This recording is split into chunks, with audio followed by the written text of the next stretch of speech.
আমার এক বন্ধু আছেন এই ঢাকা মেডিকেল কলেজের, নাম আর বললাম না কারণ একটা দোষের কথা বলতে যাচ্ছি, এবং আমার খুব ঘনিষ্ঠ বন্ধু মানুষ। তিনি আমাকে বলছিলেন একবার, ভাই আমাদের কাছে কোনো পেশেন্ট আসলে পেশেন্টের লোকজন আত্মীয় স্বজন যারা থাকে তাদেরকে শুরুতে এমনভাবে অ্যাসেসমেন্ট করার পর ব্রিফ করি যে মানসিকভাবে রোগীর সাথে আসা লোকজন ধরেই নেয় যে এই লোক তো আর বাঁচার কোনো উপায় নেই, বাঁচলে তো আল্লাহর রহমত। তো আমি বললাম, এইভাবে বলার কারণ কি ভাই? একটা মানুষকে আশা দেওয়া যায় না, আল্লাহ ভরসা ঠিক হয়ে যাবে বলা যায় না, কেন এরকম ভড়কায় দেন?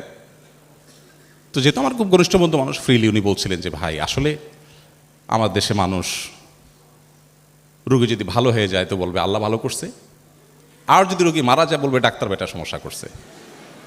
এই যে মানুষের মধ্যে একটা খারাপ স্বভাব আছে যে কিছু হলেই, রোডে অ্যাক্সিডেন্ট হলেই চোখ বন্ধ করে ড্রাইভারের দোষ, আর রোগীর কোনো অসুবিধা হলে চোখ বন্ধ করে ডাক্তারের দোষ। ডাক্তারদের দোষ থাকে না তা আমি বলছি না, কিন্তু চোখ বন্ধ করে দোষ দেওয়ার একটা প্রবণতা আমাদের দেশে মানুষের মধ্যে আছে।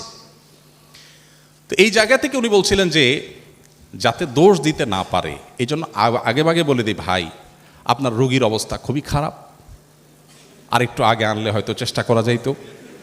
আপনি এখন যে পর্যায়ে আনছেন তাতে ভাই বাঁচার সম্ভাবনা তো একেবারেই আপনি নার মধ্যে ধরে রাখতে পারেন, বাকি আপনারা দোয়া দরুদ পড়তে থাকেন, আমরা চেষ্টা করি।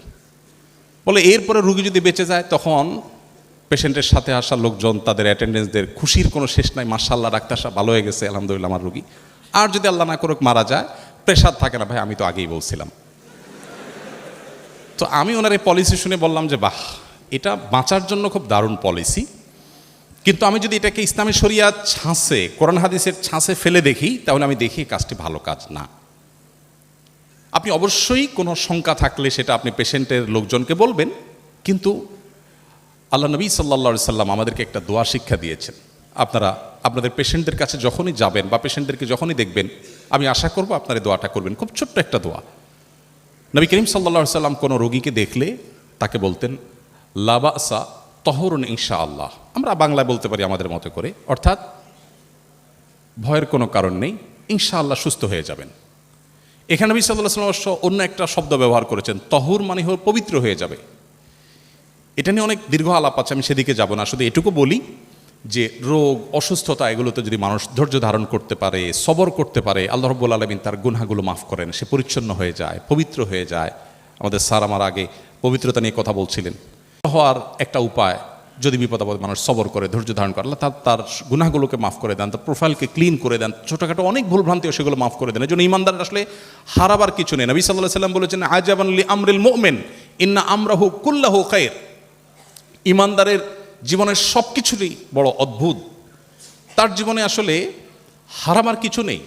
হাতির মতো মরলেও লাখ, বাঁচলেও লাখ।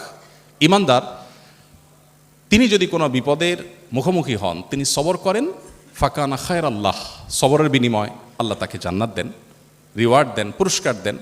আর যদি তার জীবনে সুখ আসে, তিনি আল্লাহকে শুকরিয়া জানান, তখন তার মাধ্যমে তিনি বিনিময় লাভ করেন। অর্থাৎ ইমানদারের হারাবার কিছু নেই। এখন একজন পেশেন্ট যখন আসে, আপনি তাকে একটু সান্ত্বনা দেন যে ইনশাআল্লাহ সুস্থ হয়ে যাবেন, মন খারাপ করার কিছু নেই, তাহলে তিনি সুস্থ হন বা না হন, এই যে মানসিক শক্তি বৃদ্ধিতে আপনি সহায়ক ভূমিকা রাখলেন, এর কারণে আপনার আমল নামাতে আল্লাহ তাআলা একটা নেকি এবং সওয়াব দিয়ে দিবেন। কিয়ামতের ময়দানে তখন এই সওয়াব দেখে আপনি সারপ্রাইজড হয়ে যাবেন যে এত পরিমাণ সওয়াব কোত্থেকে এলো। ওই যে প্রত্যেক পেশেন্টকে বলেছেন, সওয়াবের নিয়ত করে বলেছেন, আল্লাহ তাআলা সেটা দিয়েছেন।